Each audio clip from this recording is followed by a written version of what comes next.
Welcome to the Doubles Podcast. I'm HeYamin. I'm Andromeda. And today our topic is, how do you put it? How did you say it was? Character and mentality shifts when working within occultism, or within the scope of Within like magic. Like, Yeah. and do you mean like magical practice, study, or like meditation, or all of the above? Like All of the above, because the second you pick up your first book on witchcraft or occultism or anything like that, and you start reading that book, your mentality is going to shift.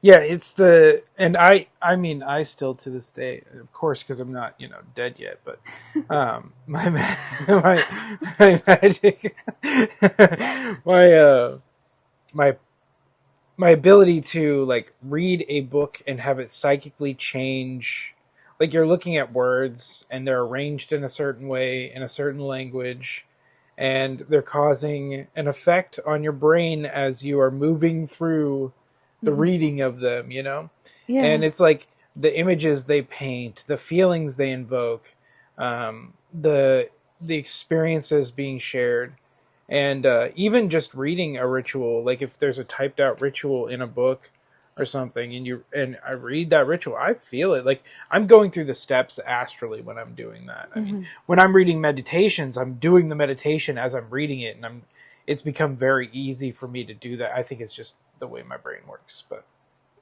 yeah, the psychic change. It's the reassembling of the neurons and the neurotransmitters and the activation in the brain, and Yeah, your brain is creating new neural pathways based on this new topic. And it's not just within the scope of witchcraft or occultism. It's also within the scope of like learning any new topic. Like when you read about science or biology and religious studies, anything to do with any topic, it changes you as you proceed through the work. Yeah, well, I mean, like even reading fiction books. That I mean, I used to do that. I don't do it anymore, but I used to do that, and it will change your relationship. Like it could lead people, like shows on TV, and different things can lead people down pathways that, as I like to say, everything always leads to the ends of witchcraft. Like everything is a road that's taking you towards magic. Because the world is built on magic. The world is built on spiritual aspects and esoteric in nature. I mean, you can look at esoteric and exoteric and think of it as the macro and the micro. The macrocosm and the microcosm. These aspects that we experience in our daily lives, you could write it in a journal, and that could affect somebody else's experience in their life. They read that at the right time. Or the wrong time. Yeah. And they'll have psychic change based on that. I mean, there's other times where people read something, they're like, oh, this is garbage, and throw it away. But the Mars Volta, this is so random. The Mars Volta is a band that was created after At the Drive-In kind of had its run, and its core members from At the Drive-In. And they made an album, I forget what it's called, something. It was a pretty popular album. The album cover has a guy with a bag on his head, a red bag on his head, and he's sitting in a car. Anyways, I'll put the link to like the album name or something in the description. But the idea around it is the guy in the band, not the lead singer, I don't think it was. It was someone else in the band or friends with the band, was working at it wasn't a junkyard, but it was like they were doing stuff with cars, like cleaning them out and like getting rid of them.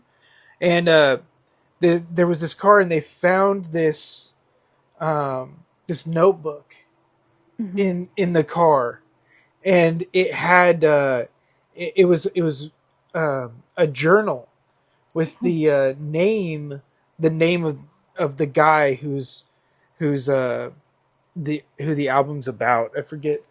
Are you looking it up? Yeah, I'm looking it up Francis the Mute. Francis the Mute, yeah. So it had Francis the Mute, and it had all these characters. And I can't remember the story because it's been so long since I've listened to it and read the story behind it. But there's all these characters in this guy's journal, and they say all this stuff about these people that he knows, and all this stuff, and whether it's true or not, who knows? They literally have a song called Tetragrammaton, which is the ineffable name of God. So and it's used very much in Solomonic work, and a lot of work that's based around Solomon. And they have a lot of like at the drive-in had a lot of esoteric songs. The Mars Volta, of course, does. But anyways, fanboying aside. It's interesting because even that, like the guy found that at the right time where they're making this album, and they're he's flipping through these pages, and they wrote a whole album based on this character that was in this supposed notebook in this car, that he was cleaning out, and it's just wild, like that. The things that you could see a sign on the side of the road. And it could say something where it's just like people pass that by every day, but it hits you, and it does something. It does something to your brain. It's like the right time at the right place, or wrong time at the right place, or wrong time at the wrong place, or, whatever, however you want to say it. Well, I know in one of my previous jobs, I did a lot of driving, and there was this one building I would go by, and their sign was broken. So it would flash the time of day, and then it would say, like, no path, excuse me, no path through or no path found. Because it couldn't display the signal that they were trying to put through. And I saw that sign and I knew that I wasn't going to be able to stay at the job because there was no path through to where I wanted to get to. That's the message. And it's hilarious because I was just like, that's just ridiculous. Yeah. It's just ridiculous. But it did shift my mind frame to where I was like really paying a lot more attention to the job duties and what they were having me to do. And I realized it's right. They're just giving me all these added responsibilities that are going to keep me from being able to progress. Every time I'd be like, I've done this thing, now they're going to move me to this new position. They'd be like, oh no, well, let's try this other thing first. It was always excuses. Instead of finishing the task to move forward, they're finishing the task for them to give you another task, so you focus on the task instead of pressuring them to let you go forward or getting to actually move forward. It's like a hamster wheel or something. Yeah. Or those mazes where they have the little rats or hamsters or mice or whatever, and they put the food around and lead them around to see if they'll go to the rat in the maze. Yeah. Yeah. Except for there's no exit. And the rat's just like, okay, ate all the food. Where's the exit now? It's like, well, forgot to build one. Whoops. Oh my god. Forgot to add that in there. You gotta chew your own way out. Yeah. Chew your own way out. Yeah. But no, with magical work, I mean, looking at my past with, first starting with meditation, that, because the practice of quieting the mind is not really the point, even though that's what they say. They're like, oh, you quiet the mind. It's like the mind never gets quiet. It's that we become more receptive of what is going on. So it's like you have, just for the sake of meditation, and you're working on chakras. Well, you're going to feel things, you're going to hear things, you're going to sense things, you're going to see things. But it's like when you get to a point where it's like, okay, now I'm including magic and meditation, or magical working, ritual working, and I'm going into deep states of consciousness. Which meditation, the whole point is to go into deep states of consciousness. Mm-hmm. So when you're doing that, along with magically opening a sphere, or you're you're invoking a being or something, or working with entities, or you're working with energies, or you're working with currents, you're working with, you know, angels, demons, what, gods, deities, entity itself in any form. Mm-hmm.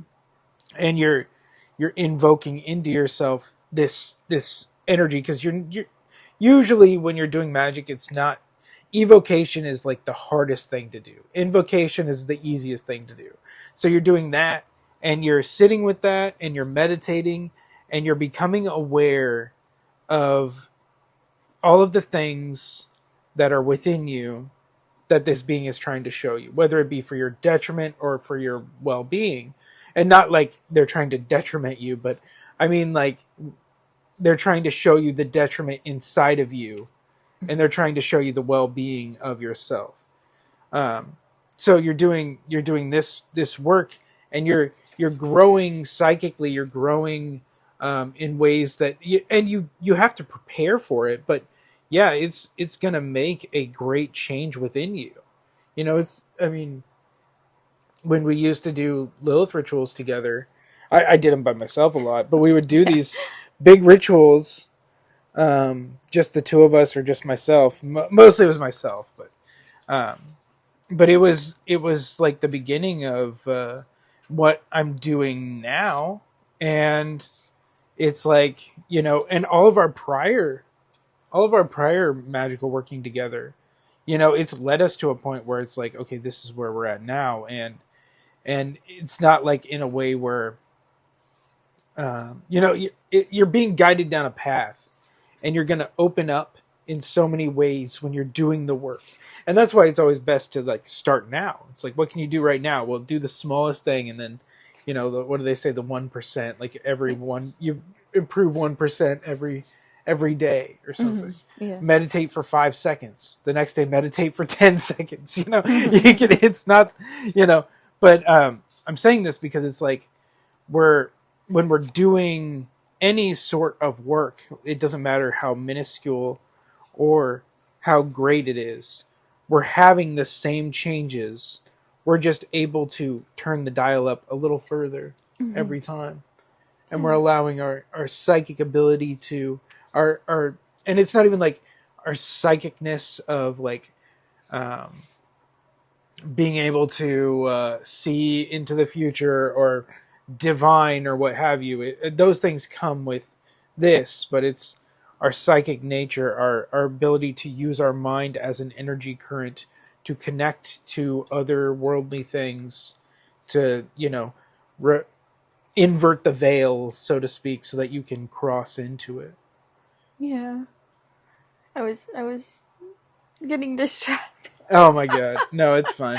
I don't know why I kept thinking about Brian Froud's fairies, because I've got my Brian Froud's fairy oracle, and I'm going through it, and for some reason I just kept getting distracted by the cards. I need to actually set them down. No, it's fine. It's fine. There might be something in that. There might be something. My original thought, I finally remembered, was how working with the energies of these different decks actually changes your thought patterns and reactions, because much like a book, you're creating a story with your cards, and as you go further into the stories, you're creating a backstory with the deck, and that changes your mind as you proceed, so that you become more not only in tune with the deck, but in tune with yourself and your own story. And while working with the energy currents of the deck, you're also working with the energy currents of your mind, and creating these new outcomes for yourself. Yeah, it's opening the pathways. Mm-hmm. And like, you can do it with books, you can do it with decks, you can do it with sigils. You can do it with anything, because it doesn't even have to be it doesn't even have to be anything written down or drawn or physical. It could be digital. Mm-hmm. audio. You know, you can listen to a sine wave and have that dramatically change your meditative experience when you focus on it. Yeah. And that's the whole point of changing, you know, the psychic energy or changing the mind, is just for expansion. Like, and everybody has their own reason to do it. And whatever the overall goal of why everybody should do it is, you know, null and void, I guess, because it doesn't even matter. It's just that doing it is beneficial to everyone. It's like you don't. Not everybody has an end goal, and if not everybody knows even that they're doing it. Yeah. You know, most people don't even realize that they're opening up. Like people who read the Bible don't think, you know, oh, one day I'm going to practice witchcraft. I'm going to read, you know, and I'm going to read this Bible passage, and I'm going to, you know, armor myself up with, you know, as Richard likes to say, Jesus up. You know, I'm going to armor myself up with, you know, Michael the Archangel, Michael or something, and I'm going to use this passage to summon an archangel, or I'm going to use this passage to connect with the Shem Hem Pharesh angels, or, you know, what have you. People don't read the Torah and the Zohar and be like, well, the Zohar maybe, but people don't read this kind of stuff and be like, oh, I'm going to use this in my witchcraft practice, you know. And the thing is like, unless you're already a witch, then you're looking for you're looking for that stuff. It's like, you know, how old of a Bible can I get online for how cheap? Yeah. How much has this been blessed in a Catholic church? Are you talking about my... Yeah, your Catholic Bible? Your pulpit Bible or palpal Bible? Yes, yeah. It's the Catholic... oh, I've got it under the bed. I don't want to go grab it. Somewhere. It has all of the like ceremonies and rituals for mass and dedication and all sorts of stuff. Who wouldn't want that? Because you can create new magical rituals out of these. Well, and this is like, these were the people who were practicing ceremonial magic. You know, these people were the people keeping alive. And, you know, I talked about it in the last episode, but, you know, Richard talks about the fact that the like the clavicula or the lesser key or greater key, you know, these were pocketbooks that people had because you know, and they worked, and they had to work because if you got caught with them, you were dead. Mm-hmm. You know, you had it was like, oh, you're not explaining this away. And they talk about it in these types of books as, oh, you're exercising them. So it's like you're using it for the good, but it's like, but there's all this like stuff that they put in there, like, oh, well, you know, I'm going to make this pact with this being and it's going to give me all this stuff. Mm-hmm. And it's like, yeah, you can use it for that, but it's not the case. But, you know, with the, with the Catholic Bibles, you know, and not just that. I mean, we were at the thrift store and I ended up getting, I was looking at I look at their religious stuff. And it's really funny because I found a altar guild, a Catholic altar guild mm-hmm. Book that shows you how to set up for specific different Catholic rituals, and it's just a little. And I was like, that's gonna be fun to read. And mm-hmm. how can I apply this? You know? Yeah. Well, Catholicism doesn't even line up with Christianity. When you really delve into it, it is a Kabbalistic in nature. I mean, even the setup of the churches, you have your cross section and your main pulpit area, and then the I think it's called the nave or something like that, where the people sit, and it is set up to mirror the tree of life, the Cliffoth.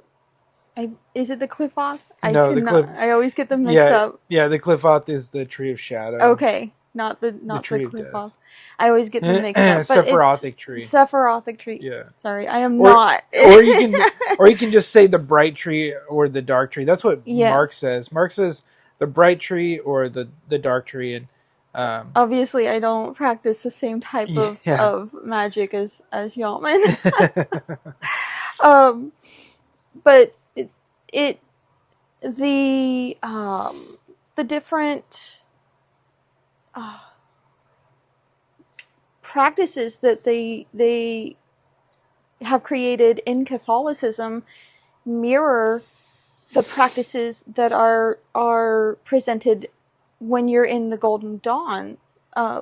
Those rituals they mirror each other, and there's a very thin veneer of the Christianity and the Christian tradition in that they have the saints and Jesus and God, but then when you really look into it, it deeply mirrors paganism, because you've had all of these gods and goddesses who have been correlated to saints. So it's interesting when you really get into it, because you could go in there and just do your own rituals in a Catholic church, because it corresponds so closely to occultism. As they say, summon the devil on Saturday and go to mass on Sunday. You know? It's like, why the hell not? Except for, I'm not interested in mass. But no, it's interesting you say that, especially with the Golden Dawn thing, because I have a friend, Edward. He was in the Golden Dawn, and his group of Golden Dawn that he was a part of and teaching in, and they did Catholic Mass. They did a bunch of Catholic things, and Golden Dawn work doesn't predate Catholicism, but you can see how this structure, if you're looking at Golden Dawn architecture of their ritual work that's known, that's out there and known, and you look at like old texts and Abrahamic religion, Judaism, because Golden Dawn is heavily Kabbalistic, and then it adds like planetary alignments. It adds in all of these aspects, and then you get into like geomancy too, which is like basically, for as far as I understand, it's like planetary orders that you're calling upon to do certain things in vessels, which is like, whoa, where's the, that sounds very, Paulo or Kimbanda, or I think I said Kimbanda, Kimbanda, or like, ATR religion, ATR stuff, like African traditional religion stuff, where you have these vessels, and you're and that's, I know it's not just an ATR thing. It's been practiced throughout the world for a very long time, and when you work with these energies and you're containing this space for them, but Golden Dawn itself is a structure for being able to impart your will easier and easier, and becoming able to include yourself into like a cult, but to be able to eventually grow to a point where you're teaching, but you're also communing with the highest point that you can, and if you look at Catholicism, they do the same thing. The Pope has communion with God. They speak directly, and they used to say that the priests were ordained to speak directly. And I'm ordained as a Gnostic bishop, so and whether I can speak directly to God or not is neither here nor there. It's not the point, but it's one of those things where the more you're initiated into things, the deeper you go into work. Like if someone wanted to really like reach some higher up boundaries and be initiated into stuff where they're doing this work, they could go be a Catholic priest and achieve some great things. Yeah. Within within the scope of that. You just don't want to get caught doing witchcraft.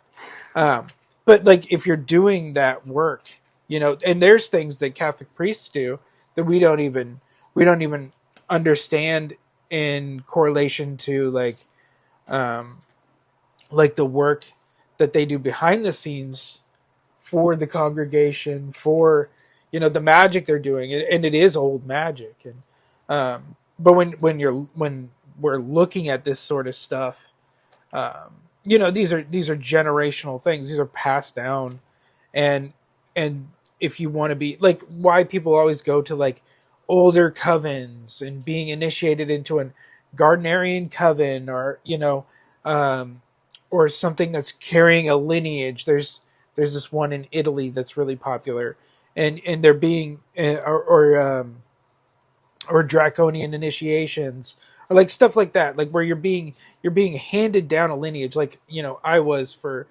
Circle of the Dark Mother, like that kind of stuff, where it's like you're being passed down something, and you're being empowered by those who came before it, whether they're alive or deceased. There's a connection. There's a line being sewn into the fabric of your being, and it's going to continue out as you progress and you pass down your initiations and or ordinations and empowerments and et cetera, to other people. And they change and evolve as they continue, because magic is always changing and evolving. Yeah. I think it's funny. I keep thinking about. I grew up on Andre Norton, she's considered to be the mother of science fiction, fantasy. And she wrote under the name Andre because she couldn't get her stories published at the time as a female. But her stories are about the witch world and witches, and I grew up on that stuff, and that was kind of my introduction into witchcraft. Even though, I was terrified of it, I was also entranced by it.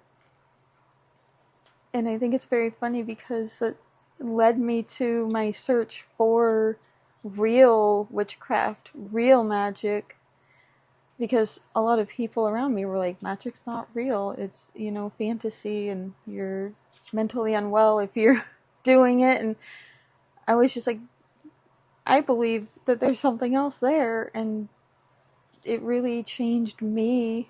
It changed how I looked at things, because I was reading these stories and just thinking, why can't there be stuff like this in the world?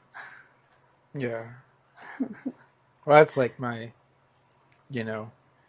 growing up, my love for anime, and like, I loved like Gundam and like mecha stuff, but I also loved like the Dragon Ball series. Yeah. And later on, Hunter was another one that I really liked. And it's funny because those are power fantasies where it's like you're the characters power up and their energy bodies, and they're floating, and they have all these like abilities that they can do with their, and that's Dragon Ball. And Hunter, it's more like Dragon Ball, but it's more like more of the human limitation and stuff. Dragon Ball is more like super power fantasy, but yeah, and it's funny because like I've done stuff with my energy body where it's like I feel like that, like I teach stuff like that, and like it feels that way. I'm like, that's so like getting a funny. Power up. Yeah, it feels so. It's funny that it's like I used to love that stuff too. I really did, and as I've got into meditation and stuff, I'm like, oh yeah, like that energy stuff is real. It's like, well, when can I be like Gohan or Gon or something? Yeah, I mean, I'm not initiated into anything, but I I still remember the first spell I ever did. It was a candle spell, and you know, I always thought, oh, prayer makes you feel things. Prayer really changes you. But when I did that candle spell, I felt such a wave of energy and power that I just had this realization of I don't know who I've been praying to, but this is getting through far better than my prayers ever did. No, I get that. Like, I mean, when I first started doing ritual magic, I was just like, oh, I'm gonna do monthly rituals, and I'd been studying for years and years, and I had done divination and scrying and stuff, and I had studied all this stuff. I had done invocations, I have some weird experience with that, but it wasn't until I started doing, like, I was like, oh, I'm just going to do a monthly ritual, and I started doing a monthly ritual, and I did that for a year, and I was like, okay, like this feels good, and it's like if I knew where I was going to be when I started doing that, and I missed a month here or there, but it's like if I knew, I probably would have been even more all in. Like if I knew how effective at changing my mentality and my psychic energy and my energetic self, and my outcome, as Mark says, uh, the the the point of elevated consciousness. This isn't how he says it, but this is how I'm saying it, because I'm forgetting how he says it.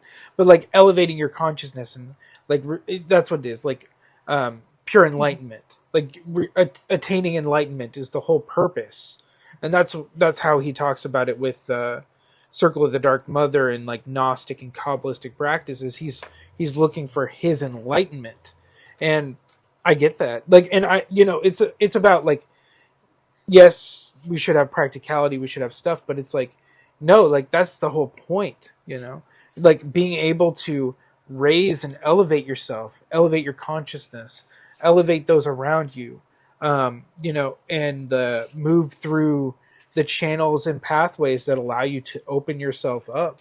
And we're doing that, if I could go back and tell myself, you're doing it now, years and years ago, it would be true, even when I wasn't doing much and I was just reading and not having a full on practice. I mean, I was meditating a lot, sometimes 3 hours in a go, but it's not, that psychic change, that development is it's unfolding anyways. I mean, it's just you can speed it up. You can't slow it down, but you can speed it up. Yeah. I think it's funny because in my search for magic, for real witchcraft, I came across a lot of stuff where I was just like, well, this is just like, this feels like it doesn't work. But at the same time, it was opening me up to delving deeper and finding what does work. Mm-hmm. And it was a lot of missteps because I didn't know what I was doing, or I was very isolated at the time in a really horrible marriage and not able to access the people or the things that I needed. But what I was able to get my hands on was helping and guiding me. So no, and I see that in ways for myself too. It's like, I'd go to Karen's shop and I'd get books. I'd just go in there and I'd talk to her and I'd get all the books I could get, that month, and I'd take them home and I'd be reading those things and I'd be like, oh wow, I'd be looking in the used books, I'd be looking in the, and she even got to the point where she's like, oh, I ordered this book for you. And, she's like telling me, and, God bless Karen, because it's like her in that shop, allowed me to really access this stuff on a level that I wouldn't have been able to if I was just looking for it myself online or something. Because I had never been in communities, or I tried on Facebook and stuff back when I had a Facebook. I tried to do that stuff. I didn't enjoy it, and doing magical work with a group when I was in a coven, and then doing it with Circle of the Dark Mother. It's like, okay, like, and doing it on my own, and doing the draconian practice, doing you know reading the books that I'm reading and had been reading, and doing the work that's like, okay, like the psychic change is opening up, the tunnel is opening up, and I'm going through it, and it's a point where it's almost like we're traveling through warp points to get to different areas, as if we're looking at like an abyss, and we're like looking at the abyss as our place to travel into these other universes, as Mark teaches in Kabbalistic sense. And we're traveling to these other universes to kind of understand them, and understand ourselves in them, and we can move between them, and these warp points, and we can be traveling as long as we need or as short as we want, and stay there as long as we need or as short as we want, and and it's the mind, and that's what we're doing in this work. And I feel like people get so hung up on the power play of it, and the mental attitude, especially of like us versus them, or me, the I want, the hungry hands that are always trying to take. And it's good to be like, I'm learning receiving, I'm learning how to receive. But it's one of those things where we're allowing ourselves to change who we are, not to the extent of like changing everything, but we're in steps. We're a Rubik's cube. We're molding the Rubik's cube made out of clay, and we're molding it, and we're putting the colors in. We're moving it around. Not really a Rubik's cube. We're locking it into place. Yeah. And the process of molding the clay and creating something, and then glazing and the baking process, and firing it, and then you have the vessel. And that's what the body is anyways. It is the vessel. It's the vessel to house the spirit, to house the energy, to house the physical matter that can contain it. And that's the whole, it's the temple of flesh. Yeah. Even, just to say, even Buddhist temples and Hindu temples and stuff, they're made with the entryway has the chakras. And it's a temple, and you enter it, and it's a body. It's a physical, like it looks like a body if you look at like the layout for it. Yeah. Which is super, super unique. Super unique. It is. Yeah. What do you got there? What are you doing with those cards? You talked about them earlier. Yes, yeah. They've been a little distracting. I've noticed. The Fairy Oracle, for some reason, when I pick that up, I get so distracted. It's really, it feels like having a bunch of, children just chattering at you. Running through your hands. Yeah. Trying to run away. I actually got 3 cards that repeatedly fell out today. I have the Llama. I don't know how to pronounce some of these ones. It's a fairy with shredded wings, and she's on this kind of a bog witch looking woman, and she's looking out into the distance. And this card has always struck me as, this person who has been destroyed by life, who's been really just had their spirit shredded, and they've come to this place of knowledge and guidance to re-heal. And this is where I'm going to say this is why I stopped doing public tarot readings, because these feel very personal sometimes. They really get to me, especially this deck. Like, this deck will at least strike you in the heart. Yeah. But then there's the spirit dancer, so it's kind of like this female figure in this card. It doesn't have to be female, but this figure is looking at something they love or they've always wanted to do, but they've been afraid to do it because they feel they have been bound by their duties and they can't. But when the spirit dancer comes in, she doesn't really care. She dances to her own music, and she doesn't listen to what other people say, and she just expresses herself in whatever way that she wants to. And then the third card that kept coming out was Fairies of the Future, and this is kind of a maternal card.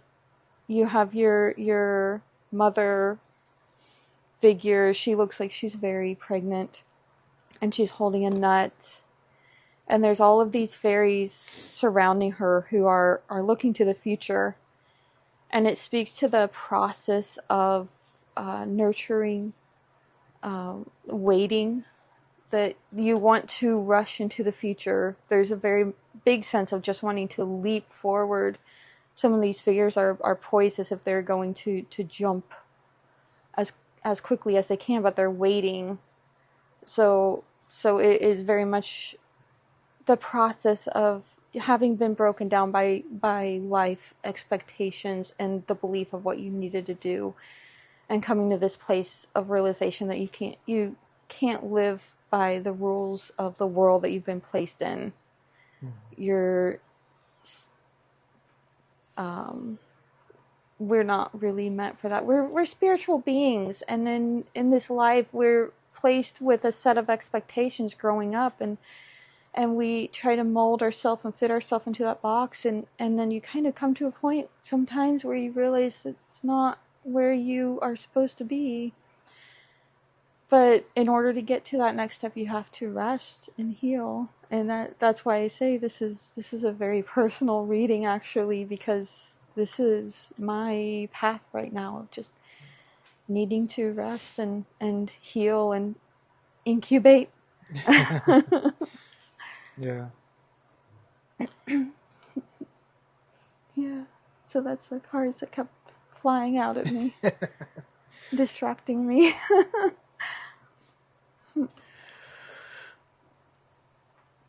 Well, we can just call it there. Okay. There was another good rant. Another good rant experience. Good couple of rants. I kept, getting sidetracked, I feel, but that's fine. I also I would have things come to mind. It's really funny because I kept having Jim Butcher's books. I can't. Oh, the Dresden Files. I kept having those books come to mind because I was thinking about how that was the series I was listening to when I finally decided to step into my witchhood. Mm-hmm. It's kind of funny.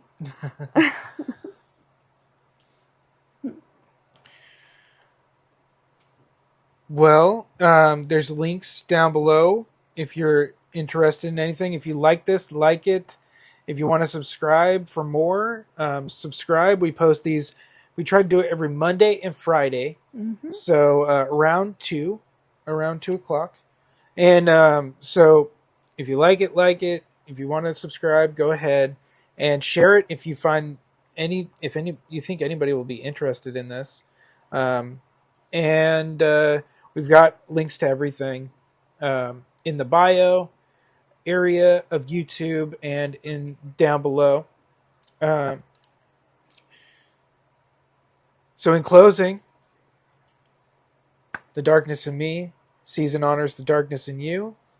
Thank you very much. This has been the Double Podcast.